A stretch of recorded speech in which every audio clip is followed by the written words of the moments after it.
કયા લોકોની પ્રાર્થના ભગવાન પહેલા સાંભળે છે, ક્યારેય કરતા નથી નિરાશ, ભરી દે છે ખાલી ઝોલી.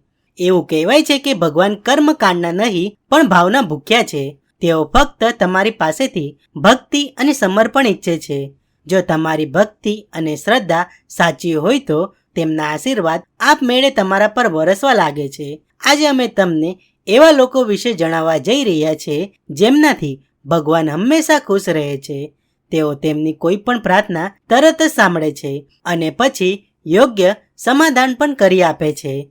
ચાલો જાણીએ કે ભગવાનને પ્રિય એવા લોકો કોણ છે. શાસ્ત્ર અનુસાર જેઓ જરૂરિયાતમંદોને દાન કરતા રહે છે તેઓ હંમેશા ભગવાનને પ્રિય હોય છે.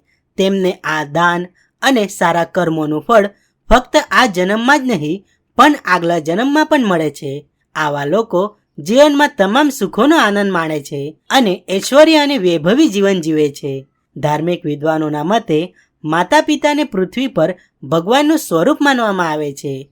દરેક બાળકનું કર્તવ્ય છે કે તેઓ તેમનો આદર કરે અને તેમની સેવા કરે.